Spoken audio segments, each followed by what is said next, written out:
What is your biggest luho? Mahilig daw kayo sa bata, sir. Hindi nyo daw napigilan yung sarili nyo. At ang inyong pinuntirya dun sa lalaki, yung mismo. Hindi kayong mga nais na ipa-salvage, Kilalanin natin ang istorya ng buhay ni Luis Chavit Singson, the governor, dito sa Powerhouse. Isang siglo nang kakabit ng lalawigan ng Ilocos Sur ang kanyang apelyido.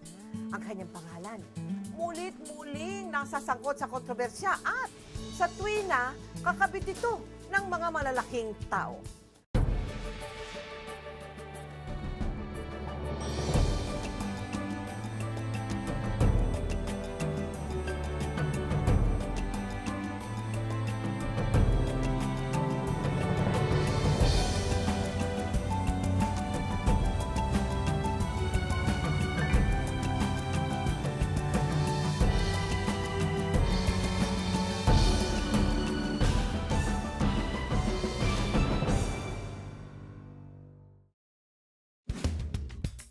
Taong 1800s pa lamang, ang kan ng mga Singson na ang namumuno sa Ilocos Sur. Ikalawa sa 8 anak ng dating mayor na si Jose Singson at Caridad Crisologo. Siya si Governor Luis Chavit Singson. Everyone knows him to be quite intimidating. But once you get to know him, and especially from our side, we're so close to him. He trains us well. Kung ano kami ngayon dahil sa kanya.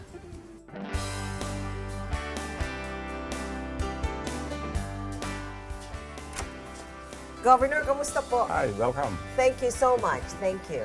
So this is your living room. Yes.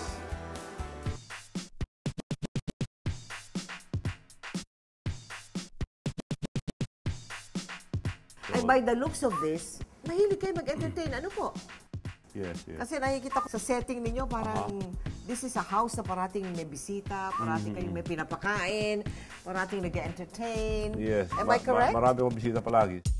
Humigit kumulang 110 million pesos ang halaga ng mansyon na ito na may lawak na 2,000 square meters.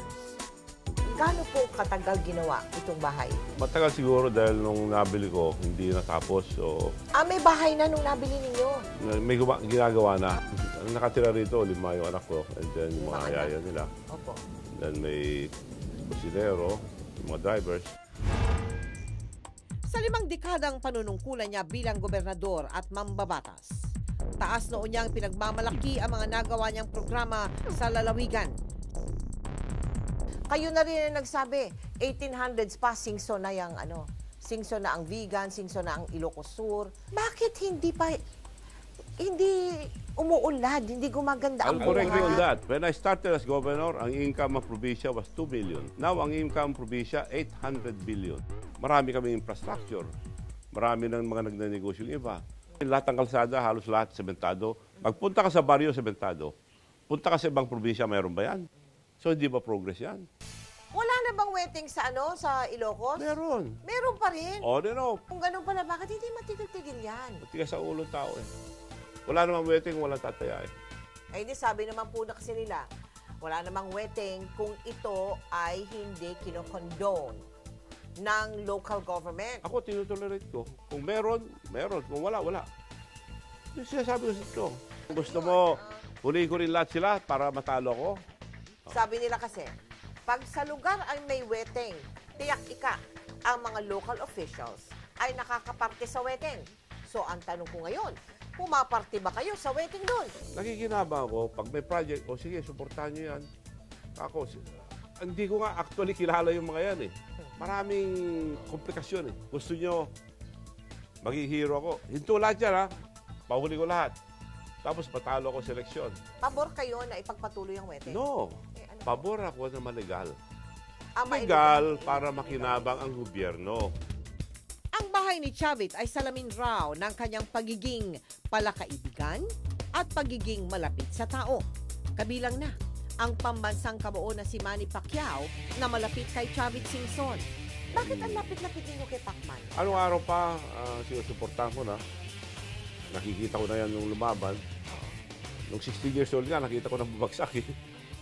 Pero nung nag-umpisa sa States, nalulungkot siya, pwede mo kong dalawin dito, wala siyang kasama, di ang talo ko ron.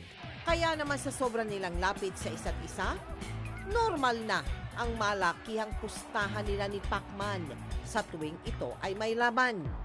How much did you win the last time? Dubulong ko na rin siya.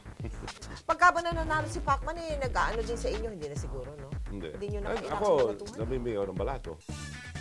May paniniwalang ang mga Ilocano raw ay matipid sa pera. Ngunit, hindi raw ito totoo. Sabi ni Chavit, hindi daw siya kuripot. Yun ang pagkaakala niyo, kuripot na Ilocano eh. Hindi totoo yun, sir? Hindi. Ginagastos ko lahat ang pera ko. Pero pag namatay ako, di ko naman madadala eh. Ba't ko itatago? So, prinsipyo ninyo yan? Yes. Gastos ng Enjoy gastos. life. Enjoy Life is too short. Okay. Might as well enjoy life. Alright. What is your biggest luho? Bubulong ko sa'yo. Let's go specific. Do you have a private jet? Do you have an airplane or whatever? Korporasyon. Ah, Maraming kasosyo. Yes, the corporation meron. Is that a very expensive watch that you're wearing now? Hindi, meron naman. Hindi pa. Ano po yung most expensive? May regalo sa akin. Akala sa ibang tao. Oo. Puro diamond eh. Okay. Na binigay sa akin. Ano yun? Patek Philippe? Patek Rolex Philippe, din? yeah, Patek Philippe. Rolex din? Patek Patek Philippe? Philippe, yeah. Ano katagal na po kayo dito? In this house? Mga 4 to 5 years. Ay, bagong-bago Oh, pa bago. na. Oh. Very new. And before this, ano kayo nakatira? Marami rin akong bahay. Blue Ridge, kung saan-saan. Okay. Malipat-lipat. So bago pa itong bahay na to? Go, how would you compare your house here dun sa Baluarte? Sa Bigan? Mas relax ako roon dahil malawak. Doon kayo relax. Hindi dito. Yung Mas malaki yun. Go. Ba't ang yaman-yaman nyo? Well, Magkano yung yaman na yan? Well, nung pinanganak ako, may sinehan na kami. So, nung nag-boom ang Virginia Tobacco, lahat kami nagnegosyo na. Before Lucio Tan came in. So, ibig sabihin ninyo, noong pa, Noon pa ako. nakagis na ninyo yung kayamanan ng Singson family. My father is a civil engineer.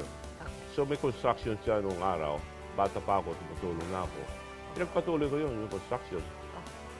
Past company, di siyempre may naiwan milyon-milyon. So, lahat ng mga tinatay kong negosyo, successful sila. Nag-i-invest ako, nag-i-invest palagi. Hindi nyo siya sinaktan.